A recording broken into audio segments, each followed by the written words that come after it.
In previous video lecture we had start a new chapter which is the microprocessor and organization of 8085. In that we are discuss about the evolution of a microprocessor. In that we are discuss about the 8085 is a 8-bit microprocessor. So next point is the microcomputer organization. So first of all we are understand the definition of the microprocessor. So microprocessor is the multi-purpose and multi-programming multi-purpose multi-programmable logic unit which reads the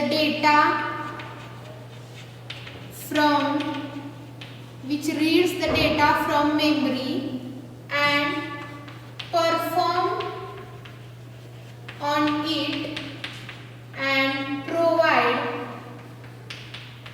an appropriate result. So what is mean by microprocessor? Microprocessor is multi-purpose, multi-programmable logical unit which read the data from memory and perform on it and provide an appropriate result. Microprocessor हे काय आहे? Multipurpose मल्टीप्रोग्रामेबल. Multipurpose म्हणजे काय तर एका वेळेस विविध task ते एकाच टायमिंगला करू शकतं, त्याला आपण काय म्हणणार मल्टीपर्पज. म्हणजे तो एकाच वेळेस एखादा व्हिडिओ प्ले करू शकतो किंवा व्हिडिओ रेकॉर्ड करू शकतो किंवा ऑडिओ प्ले करू शकतो किंवा अरिथमॅटिक ऑपरेशन परफॉर्म करू शकतो, त्याला काय म्हणणार आपण मल्टीपर्पज. मल्टीप्रोग्रामेबल मीन्स म्हणजे त्याची जे त्याला ते टास्क करायचं आहे ते ऑलरेडी त्याच्यामध्ये प्रोग्राम थ्रू स्टोअर करून ठेवलेला असणार आहे. सो त्याला आपण काय म्हणणार आहे मल्टीप्रोग्रामेबल. त्याला जे टास्क करायचं आहे, व्हिडिओ रेकॉर्ड करायचा आहे किंवा दोन संख्यांची जर त्याला ॲडिशन करायची आहे तर ती कशी करायची किंवा व्हिडिओ रेकॉर्डिंग कसं करायचं हे त्याला ऑलरेडी थ्रू अ प्रोग्राम त्याच्यामध्ये तो डेटा स्टोअर करून ठेवला असणार आहे, म्हणून त्याला काय म्हणायचं मल्टीप्रोग्रामेबल लॉजिक म्हणजे काय तर तिथं आपण यूज करणार आहोत अँड, ऑर, नॉट, एक्सॉर अशा प्रकारचे जे ऑपरेशन आहे जे आपण 11वी मध्ये स्टडी केले त्याचे with the help of logic आपण तिथं यूज करणार. Logical unit which read the data from memory.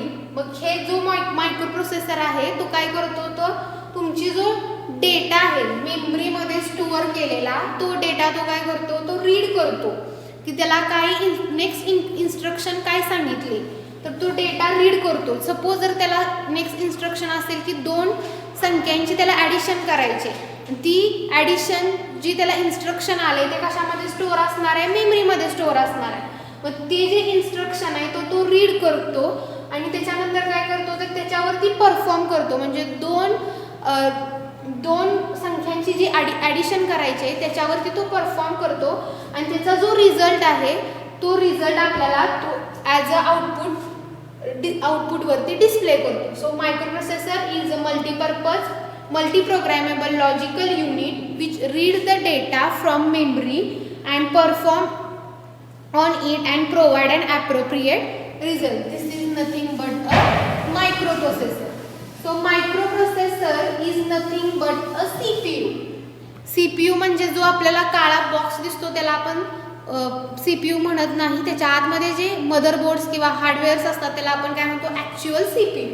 तर CPU काय असते तर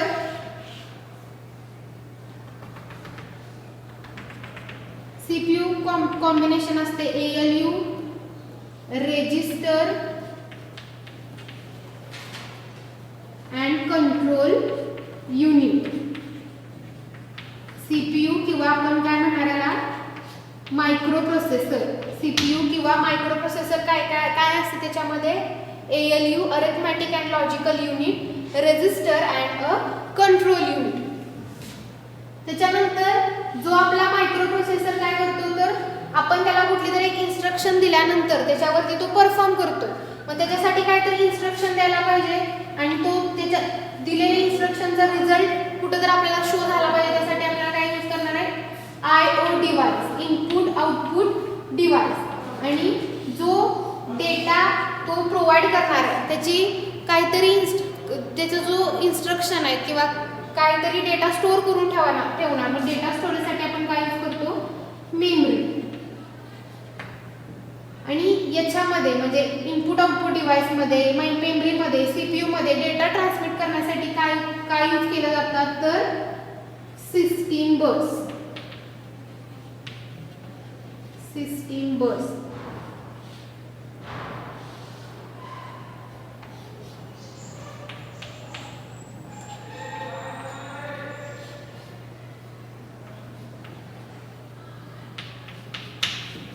So this is our microprocessor or a computer. हा आपला काय असणार आहे कम्प्युटर. सो सीपीयू म्हणजे काय असणार आहे ALU register and control unit. आणि जे आपण सीपीयूला किंवा मायक्रोप्रोसेसरला इन्स्ट्रक्शन देणार आहे त्याच्यासाठी काय असणार आहे input output device.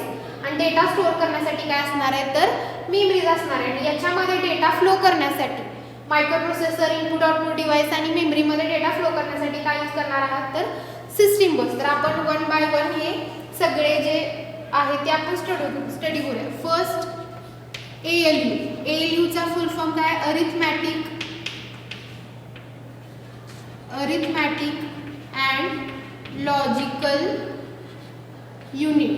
Arithmetic and logical unit. Arithmetic म्हणजे मीन्स व्हॉट तर ते परफॉर्म करतात अरिथमॅटिक ऑपरेशन. अरिथमॅटिक ऑपरेशन म्हणजे कोणते अरिथमॅटिक ऑपरेशन म्हणजे ॲडिशन सबस्ट्रॅक्शन. हे काय येणार आपले अरिथमॅटिक ऑपरेशन. अरिथमॅटिकमध्ये ॲडिशन म्हणजे काय तर सपोज दोन नंबर्स आहेत तुमचे. सपोज हा पहिला नंबर आहे 0 1 1 0 हा एक नंबर आहे. आणि सपोज 0 0 1 0 हा एक आपला दुसरा नंबर आहे.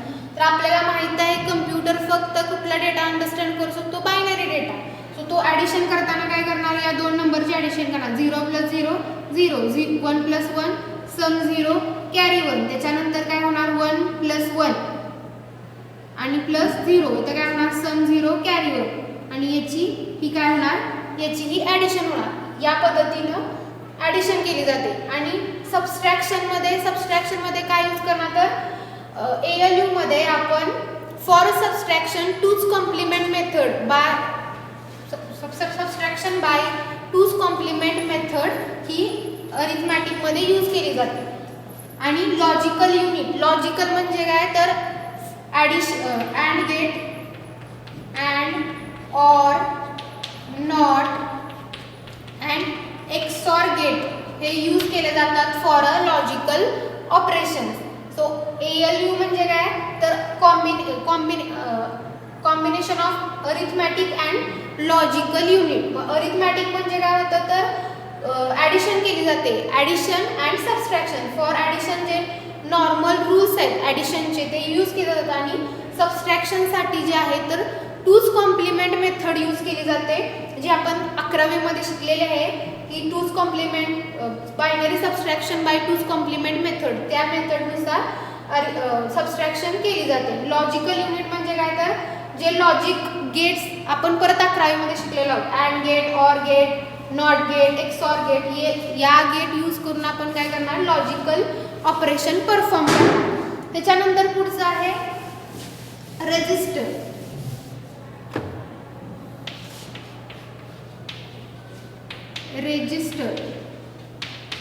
तर रेजिस्टर आणि रेजिस्टरमध्ये कन्फ्यूज नाही.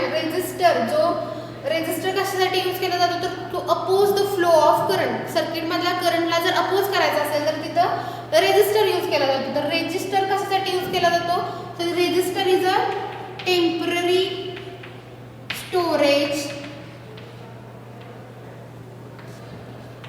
Device. Register is temporary storage device. तुमचा जो हा रेजिस्टर आहे तो as a normal memory type आपण हा रेजिस्टर यूज करणार आहे. म्हणजे काय करणार तर ज्यावेळेस तुमच्या इनपुट डिव्हाइस थ्रू काहीतरी काहीतरी टास्क येईल, तो टास्कच आलेला असणार आहे. म्हणजे सपोज जर त्या 2 नंबरचे तुम्हाला ॲडिशन करायचे तर काय करणार तर हा जो इनपुट डिव्हाइस कडून आलेले जो इन्स्ट्रक्शन आहे तो रजिस्टरमध्ये स्टोअर करून ठेवला जाणार. कशासाठी स्टोअर केला तर तुमचा जे ALU आहे, जर तो तुमचा ALU जर बिझी असेल प्रिव्हियस टास्क करण्यामध्ये तर टेम्पररी रजिस्टर काय करणार त्याच्याजवळ जो डेटा आलेला आहे तो ॲज अ टेम्पररी मॅनरमध्ये तो स्टोअर करून ठेवणार.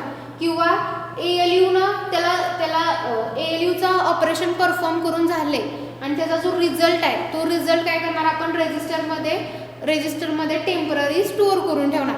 So register is a temporary storage device. जर रजिस्टर काय करणार तर आफ्टर द एक्झिक्युशन और within the performance of the ALU data काय करणार टेम्पररी स्टोअर करून ठेवणार. त्याच्यानंतर नेक्स्ट आहे कंट्रोल युनिट. तर कंट्रोल युनिट म्हणजे काय तर नेमच इंडिकेट करतोय. कंट्रोल युनिट काय करणार आहे तर तुमचा जो मायक्रो प्रोसेसर आहे किंवा इनपुट आउटपुट डिव्हाइस आहे किंवा मेमरीज आहेत यांना काय करणार आहे कंट्रोल करणार आहे.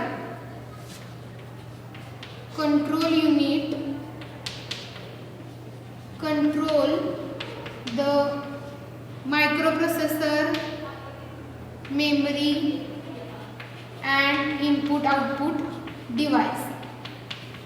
कंट्रोल म्हणजे काय करणार तर याच्यातून जो डेटा फ्लो होणार आहे म्हणजे इन्स्ट्रक्शन ट्रान्समिट केले जाणार आहेत फ्रॉम मेमरी टू मायक्रोप्रोसेसर और memory to input output device और input output device to memory और मायक्रोप्रोसेसर, याच्यामध्ये जो डेटा फ्लो होणार आहे त्याला काय करणार हा कंट्रोल करणार. किंवा काय करणार तर प्रोवाइड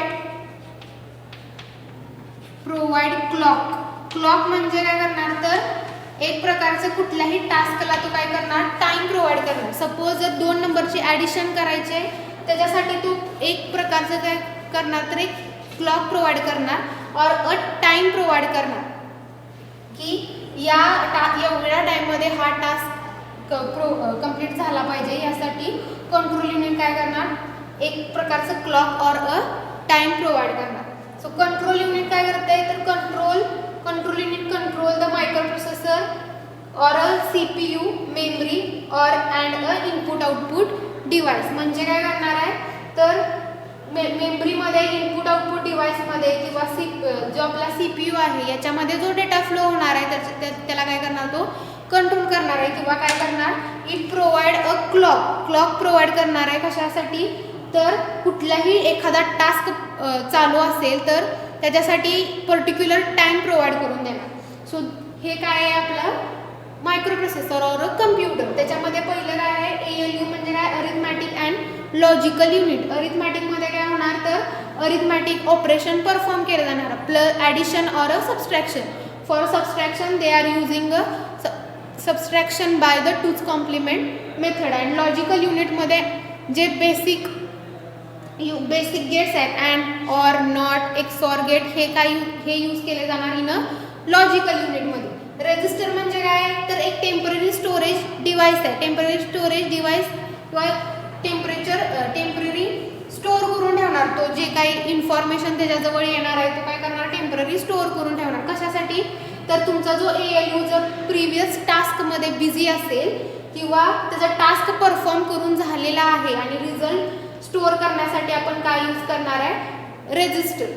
त्याच्यानंतर नेक्स्ट आहे कंट्रोल युनिट. कंट्रोल युनिट काय करणार तर आपला जो मायक्रोप्रोसेसर आहे किंवा मेमरीज आहेत किंवा इनपुट आउटपुट डिव्हाइस आहेत यांना काय करणार आहे तो कंट्रोल करणार आहे. म्हणजे त्यांच्यातून जो डेटा फ्लो होणार आहे त्याला काय करणार आहे कंट्रोल करणार आहे. आणि तो काय करणार आहे provide a clock signal provide करणार आहे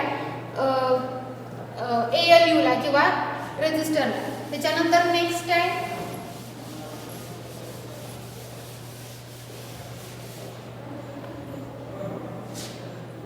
फोर्थ आहे input output device. So input output device काय करतात तर input device first input device कोणते आपल्याला माहिती आहे तर कीबोर्ड माऊस लाईट पेन और स्कॅनर हे सगळे काय आहेत इनपुट डिव्हाइस आहेत. मग इनपुट डिव्हाइस काय करतात तर युजर अंडरस्टेबल लँग्वेज कशामध्ये कन्वर्ट करतात तर मशीन अंडरस्टेबल लँग्वेजमध्ये. युजर अंडरस्टेबल लँग्वेज जी आहे ती कन्वर्ट केली जाणार कशामध्ये machine understandable language. User understandable language म्हणजे जी लँग्वेज युजरला किंवा आपण ह्युमन बीइंगला ह्युमनला जी अंडरस्टँड होते ती जी लँग्वेज आहे ती कन्वर्ट करणार मशीन लँग्वेजमध्ये. मशीन लँग्वेजमध्ये म्हणजे कशामध्ये तर 0 आणि 1च्या फॉर्मॅटमध्ये ती काय करणार कन्वर्ट केली जाणार. म्हणजे इथं काय होणार आहे ॲनालॉग जो डेटा आहे analogue data is converted into digital data. Input device काय करतात तर human understandable language is converted into machine understandable language which means analogue data is converted into digital data. नंतर काय आहे आउटपुट डिव्हाइस. आउटपुट डिव्हाइस काय करतात तर input डिव्हाइसच्या एक्झॅक्ट अपोजिट म्हणजे machine understandable language machine understandable language is converted into user understandable language.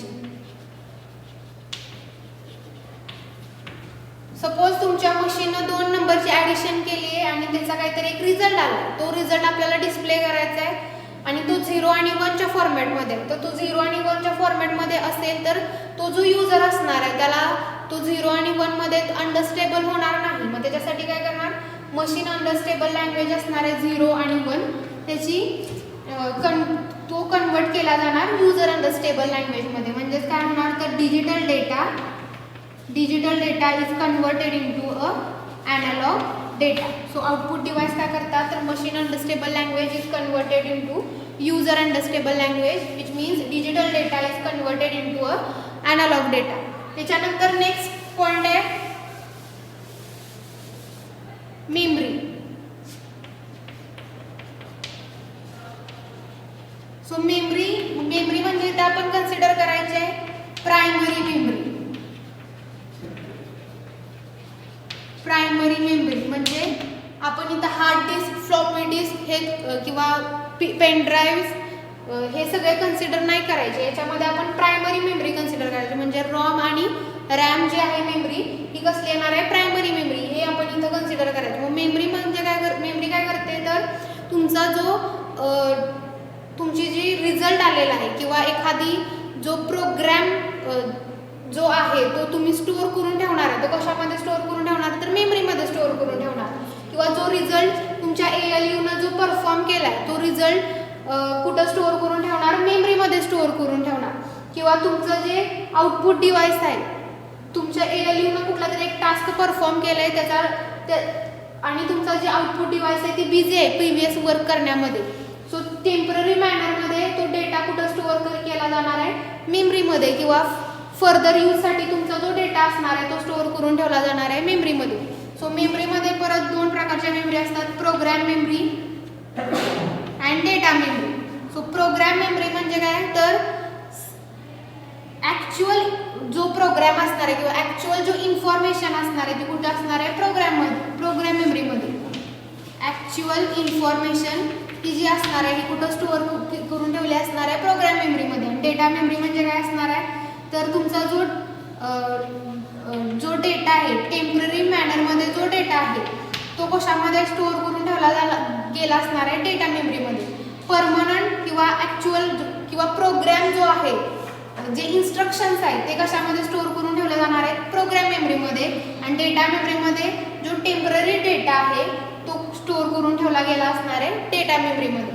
आणि last point आहे सिस्टीम बस. सिस्टीम बस जो आपला मॉनिटर आहे म्हणजे कम्प्युटरचा जो मॉनिटर आहे आणि सपोज एक आपला मॉनिटर आहे आणि आपला जो CPU आहे हे एकमेकांशी कनेक्टेड असतात. कशाच्या थ्रू कनेक्टेड असतात तर वायरच्या थ्रू कनेक्टेड असतात. सो सिस्टीम बस म्हणजे काय असणार आहे तर एक प्रकारच्या वायर्सच असणार आहेत. पण त्या कशा असणार आहेत कशावरती प्रेझेंट असणार आहे तो जो आपला मदरबोर्ड असतो त्याच्यावरती या बसेस असतात. म्हणजे system bus is nothing but a group of wire.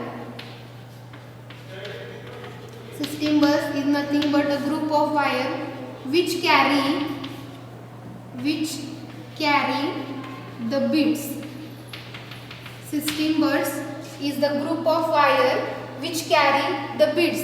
मग या सिस्टीम बस त्या 3 टाईपच्या असतात. पहिली असते address bus, data bus and last आहे कंट्रोल बस. ॲड्रेस बस, डेटा बस आणि control bus. So address bus means the data is flow in only one direction. It is a unidirection. एकाच वे मध्ये तुमचा काय डेटा असणार आहे तो फ्लो केला जाणार. म्हणजे तुमचा डेटा सपोज तुमच्या CPU ला एखादी इन्स्ट्रक्शन कॉपी करायची आहे मेमरीमधून, तर तुमचा ॲड्रेस बस जी आहे ती फक्त तुमची डेटाची इन्स्ट्रक्शन घेऊन जाणार मेमरीमध्ये. म्हणजे काय, त्याला काय म्हणणार आपण, युनिडायरेक्शन. नंतर आहे ॲड्रेस बस जो आहे तो काय असतो, बाय डायरेक्शनल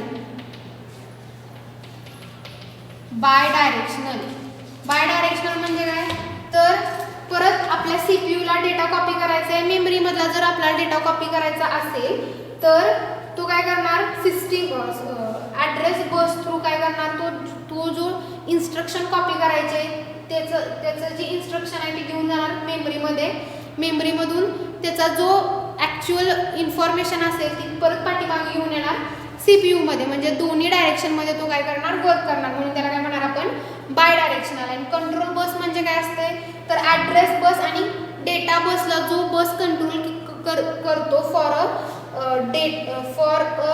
ट्रान्समिशन ऑफ और रिसिव्हिंग ऑफ अ डेटा, त्याला काय म्हणणार आपण, कंट्रोल बस. म्हणजे ॲड्रेस बस आणि डेटा बसला जी बस कंट्रोल करते त्याला काय म्हणणार आपण, control bus. System bus is nothing but the group of wire which carry bits. म्हणजे जर तुम्हाला डेटा एखादा कॉपी करायचा असेल किंवा ट्रान्समिट करायचा असेल इनपुट डिव्हाइस, मेमरी और मायक्रो प्रोसेसरमध्ये, तर कशाचा यूज करणार, बसचा. मग बस म्हणजे काय, आपली group of wire which carry bits. आणि त्याच्यामध्ये 3 टाईपचे बसेस असतात, ॲड्रेस बस, डेटा बस आणि कंट्रोल बस. ॲड्रेस बस काय आपली युनिडायरेक्शनल आहे, म्हणजे data flow only in a one direction. आणि डेटा बस म्हणजे काय आपली बाय डायरेक्शनल आहे, म्हणजे data flow in a both the direction. And control bus is control the address bus and data bus. So this is the microcomputer organization. So in next video lecture we are discuss the next point. Thank you.